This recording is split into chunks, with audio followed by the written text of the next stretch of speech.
What's going on, guys? This is Rob, and if you're enjoying the content here on my channel, then make sure you hit the like button and make sure you hit subscribe so you can help decide what direction the content on my channel goes in the foreseeable future. Man, Alien's Nightmare Asylum is good. It's one of my favorite stories from the Alien line of comics. The issue with this is that between Alien Outbreaks, so the video that we did last time, and this one, there was an actual novel, like an actual book with words. The reason why I say that is because a lot of people are like, do you mean graphic novel? Because that's just a giant comic book. But no, it was an actual novel. And we can't really do like novels per se, but that one was called Earth Hive. And all that really established was the idea that Earth was completely overrun by xenomorphs. Now, of course, we knew that, I guess we could say like Billy and Wilkes, but it's basically Newt and Hicks. We knew that their characters had traveled back to Earth after the events of the first book, after, the events of Outbreak, in an attempt to basically get back home, only to find out that the entire Earth had been overrun with xenomorphs. Now, of course, we covered why in the last video, so you guys are welcome to check that out. But in their desperate attempt to escape, they basically stowed away aboard a vessel called the USS American. And following their departure, all they really received between the time that they got on this vessel and left Earth's orbit until the time that they basically, ended up at their pre-programmed destination were just a series, like a smattering of transmissions from Earth. But there was no rhyme or reason. It was just whatever broadcast happened to be sent out. And it was really just an absolute massacre on Earth. It was absolutely insane. The implication here is that in a moment of desperation, the governments of the world launched nuclear weapons. We don't know that for sure. It's just kind of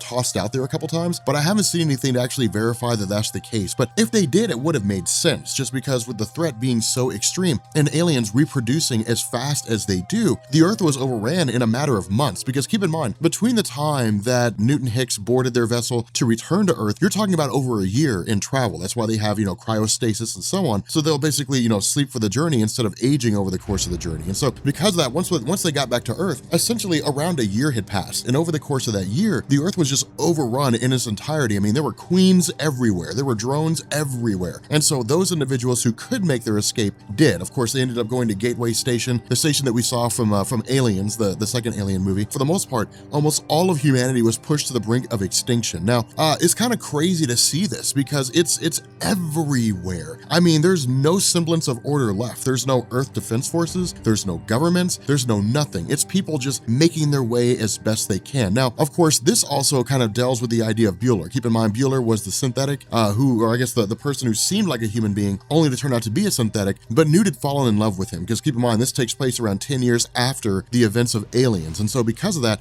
Newt, after learning that Bueller was a synthetic when he was torn in half, had really kind of sent her life into a tailspin, in the sense that in her mind, the one man that she'd ever fallen in love with turned out to be an android, so he was never really a man in the first place. Now, initially, it doesn't change how she feels about him, in the sense that she's still very much in love with him. But as time progresses, she kind of has to come to grips with the fact that Bueller was never a man. At the same time, Bueller himself is having a hard time basically coming to grips with the fact that he's a synthetic. And this really tells us how far the programming goes on these things, that in some cases, I mean, not all of them were like that, but in some cases, these synthetics are programmed to believe that they're legitimately human. Now, of course, we know in Aliens that like Bishop, like he knew he was a synthetic. He knew what he was programmed for. He knew what his purpose was. But in this instance, Bueller didn't know. He thought he was a legitimate human being. And then suddenly there was this, they went to the alien homeworld, and then he was torn in half, only to find out that he was a robot. So again, it kind of creates a very confusing situation for the two of them, and they're both trying to essentially rectify their own individual feelings. Now, at this point, it really begins to delve into this idea that Newt has this sort of connection with the xenomorphs that nobody else seems to have, in the sense that she actually has a dream that she's back in her room and that Hicks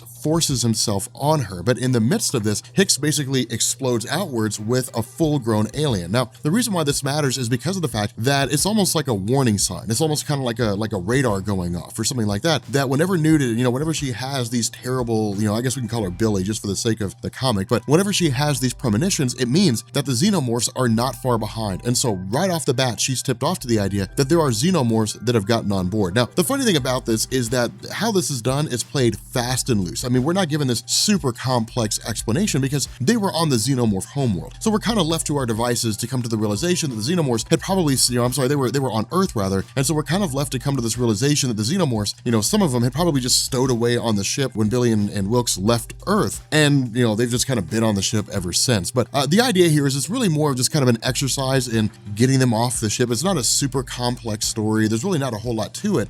They're simply just kind of fighting for their survival and essentially just kind of kicking them off. They jettison them through the airlock. Billy goes to the hull of the ship and just kind of finishes them off. And that's really it. But the reason why this is significant and the reason why this matters is because they actually end up finding out that their pre-programmed destination was a terraforming facility on another planet. And the issue with this is that once they get there, they end up finding out that the entire military operation has basically been co-opted by a guy named General Spears. Now, General Spears has essentially lost his mind. He's a man that's gone insane. Immediately after Billy and Wilkes show up here, we end up having him basically say, hey, look, you guys are going to be interred. You guys are going to be thrown in jail. And the reason why is because of the fact that the specimens on board the vessel were going to be taken by General Spears for the purpose of basically weaponizing them, turning them into soldiers. But because of the fact that Wilkes and Billy, we're just going to call him Hicks and Newt. All right, I'm sorry. Like, we're not going to call him Wilkes and Billy. That's stupid. Because of the fact that Hicks and Newt had basically destroyed those two aliens, General Spears views it as sedition. He views it as an act of, really an act of mutiny against his authority. And so because of that, they're really just kind of held in stasis, and they're going to be used for the purposes of breeding, in the sense that Spears is going to intend to implant them with aliens and allow it to kind of go free. Now, we won't really find out the full lengths of what he did in order to get to where he is now. We won't find out about that for the next little bit. But at this point, we basically switch over to a guy named Powell. Now, Powell is as close to a second in command as a person can get to General Spears, just because of the fact that he views himself as absolute leader and everybody else under his authority, which is true to a degree, but there are no other ranks below General Spears in terms of how he views himself. Everybody is effectively a private. Everybody's effectively just a soldier doing their job. But the other idea here is that, again, the facility of Spears is just monitoring all these transmissions. But what Powell says is that because Spears has basically lost his mind, there are those who are loyal to him and there are those who are not. And what this is going to do is it's going to lead to a revolution. Now, what this does is it basically leads to a handful of other guys who are intending to launch this campaign for the purpose of essentially trying to take out General Spears. Now, the way they intend to do this is by traveling to the terraforming colony for the purpose of contacting the people who were there, basically establishing a resistance, and then using those vast numbers to try to take down General Spears. But again, that's actually going to prove to be completely unsuccessful. But what we end up doing is we basically transition back to the idea of Newt having these empathic powers. And General Spears had effectively learned about this. Not only that, because of the fact that he's basically been doing research on Hicks, he now knows about the history of Hicks with regards to the first time he encountered the Xenomorphs during the first Aliens movie. So again, this all really kind of harkens back to the Aliens film. It really harkens back to the second movie, the greatest of all the Alien movies that have ever come out. But the fact remains here that what Spears says is that in his mind, they're basically just organisms. They're just creatures. They just exist. They follow orders. The orders come from their queen, but they just follow orders. But it's kind of funny because what he says is that during the initial outbreak on Earth, during the initial infestation in the early days, that the queens were popping up all over the place, right? Because that's how the Xenomorphs function. I mean, we'll get to that when we get to the story about how like queens, how the hierarchy and all that kind of stuff works. But when it comes to the Xenomorphs, the queens have this empathic link with their drones. I mean, that was established in the second movie. Like that was established with the idea when Ripley goes stumbling into the hive of the queen, only to look around and just be like, oh, crap. There's eggs everywhere. Like, when the queen basically told her drones to stand off, that was when the empathic link was established. And so what Spears says is on Earth, they picked up with the exact same thing. They realized that the queen is the one that issues orders. So conquering the drones means conquering the queen. And conquering the queen means forcing her to understand that Spears is the one that has control, that he'll kill her drones if she refuses to follow his orders. Now, we'll see the lengths he goes to make that happen, but it's basically this idea that Spears is trying to find a way to turn the Xenomorphs into soldiers so he can send them back to Earth and retake the planet. Now, on the surface, it seems like it's an idea that has merit, right? Like, if the Xenomorphs have taken over Earth, then use Xenomorphs to take the Earth back. The problem with this is that it's a stupid idea. We know that's ridiculous. We know that many groups have tried to weaponize the Xenomorphs, and they've all failed. Every last one. Not only that, it usually led to a massive outbreak, and the Xenomorphs went crazy and basically just started propagating and reproducing like rabbits. So because of that, it usually never works. Now, transitioning back to these broadcasts, kind of the funny thing is we get this little girl and we get her uncle. And what ends up happening is the two of them really just kind of giving us this play-by-play of what's going on Earth, in the sense that in all this devastation that most people do not take residence in buildings. Instead, they stay outside. And the reason why is because humanity learned that the Xenomorphs are almost impossible to spot when they're inside buildings because there's no electricity, there's no light. The only light you have is the light of the sun and the light of the moon whenever the sky's clear. And so because of that, most people don't know the Xenomorphs are there until the screaming starts, and then everybody just runs. Everybody just panics and everybody hides. But again, it also brings into question the idea of how Xenomorphs see people. And of course, we'll cover that later on when we get into the whole, reproduction, queen theory, or whatever it is that story's called. But the fact remains here that when it comes to the whole, the whole facility, that Powell, despite being the second in command, and despite being the guy who basically follows the orders of Spears without question, he's the guy who's actually planning sedition. He's the guy that actually says, look, we need to get rid of Spears because he's going to lead to the death of us all, because he cares more about his pets than he does about people than about his soldiers. And so again, transitioning back to these soldiers, to these guys who are looking to plant this revolution, who have arrived at the terraforming colony, it's exactly what we would expect. The whole colony's been overrun by Xenomorphs. Now, how they were overrun, we don't know. We simply know that the entire colony was overrun and everyone there is dead. Now, following this, it's a repeat of Aliens. Marines, we are leaving!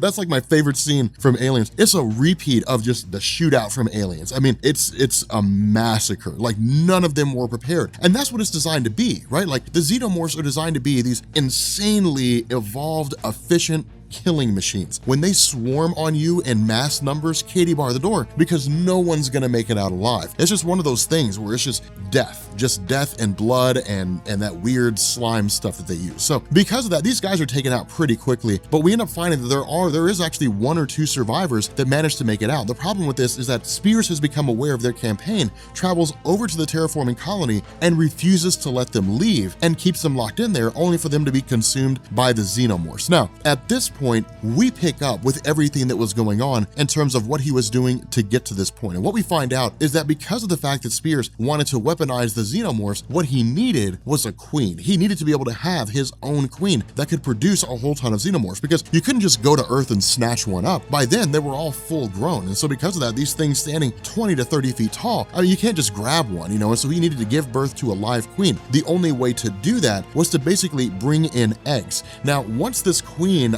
was propagated among the different colonists, it was taken by General Spears and it was allowed to grow to maturity and then started producing offspring. Now, what he did in turn was he basically grabbed the colonists and then he started putting them in these little isolation pods, basically going to them and saying, hey, look, there's this massive outbreak, there's this viral contagion that's been taking place here in the terraforming colony. We're here to keep you guys safe. We're going to keep you quarantined for a little bit. We're going to make sure everything checks out. If it does, we're going to clear out the colony and you're going to go back. It's the perfect ruse, showing up there under the guise of protection for the purpose of furthering his own agenda. And so with each of these individuals contained within one of these isolation cubes, he also kept the queen in full view of everything that was going on. And what he would do is he would unleash the Xenomorphs onto each of these people, but then as soon as the Xenomorphs killed that person, he would kill the Xenomorph. And the message that he was trying to get across to the queen is, they attack only when I tell you to have them attack. If I tell you, do not attack, then they don't attack. If they do, then I'm going to kill them. Now, the funny thing about this is that the queen understands what it is that he's doing. That's one of the whole aspects of the queen, is they're smarter than the average bear, right? Like, I mean, they're pretty smart. They're pretty intelligent. They're not communicative. You're not going to have an in-depth, complex explanation with an alien queen, but they do understand. The queen's able to pick up what it is that General Spears is putting down. And so because of that, the queen basically begins sending commands to the drones. When General Spears basically says, do not have them attack, the queen calls them off their attack. Now, the sadistic nature of this is that General Spears is just experimenting on people, experimenting on average individuals, but he's not the only one to do that. We switch back to this little girl and her uncle with the various broadcasts that they're sending out, and one of the broadcasts shows that there are different religious groups who have effectively lost their minds. Some of them are these religious groups that already existed, the one that we saw in the first video. Some of them are new religious groups. In a sense, they all look at the Xenomorphs as their god, so to speak. And so what they do is they basically drag whatever humans they can find, they drag them to the queen so that the human can be implanted with an alien. And the idea is that, well, the queen loves you, the queen wants to be with you, the queen wants to make you one of her own, that kind of thing. And so they don't really look at it as though people are being killed and new Xenomorphs are being born. They look at it as people being reborn as Xenomorphs. Their essence, their soul, what it is that makes them who they are, is being, brought to life in the form of a Xenomorph. It's absolute insanity. I mean, this is just complete and total madness. But when the insurgency begins to pick up, when Powell, when Hicks, when Newt basically begin the process of this sedition and effectively begin to take over this military base, the loyalists of General Spears, of course, turn against them, which leads to the firefight. But the problem is that in the process, the Queen is freed. Now, we know as lovers of the Alien franchise that when the Queen gets free, that means things are getting ready to pop off. That means that things are going to get bad really, really fast. And that's exactly what happens here. That's exactly how it plays out. At this point, the Queen is on a warpath. I mean, she's not even reproducing right now. She's just going through and just wreaking absolute havoc. Now, that's the way it functions when it comes to the Xenomorphs. The Queen is the prized possession. It's like a termite queen, right? Like it's hidden away from any form of danger. Now, it doesn't mean the Queen is vulnerable. I mean, we know that the Queen is probably the deadliest of the Xenomorphs in an immediate high vicinity. Now, that does not take into account like Queen Mothers or Empresses or anything like that, or even the Alien King if we choose to go that route. When it comes to the Queens, they are wildly deadly. And so because of that, in this scenario, it's really more of instinct. It's more of animal prey. Now, the Queen is being a little vindictive here, you know, in the sense that she's just like, everyone's gonna die. But the fact remains here that the Queen is carrying out her basic function. Clear out the area of any potential danger, make sure nothing's there, anything that is there, capture it and bring it back for breeding. And then she'll begin the process of laying eggs. Now, what happens with the Queen is that once she leaves her ovipositor, which is to say, once she basically leaves that giant egg sac, she can't reattach to it. She has to make a new one. And so that one will basically just die off. Whatever eggs are planted will just more or less kind of decay and go away, but a new ovipositor will form, and the Queen will begin the process of kind of, propagating the Xenomorph species once again. The issue with this is that Powell and Hicks are waiting for Spears to return. Now, their hope with everything that's going on, as crazy as it is, their hope is that when he returns, he'll run headlong into Xenomorphs and be completely conquered. The issue with this is that he comes barreling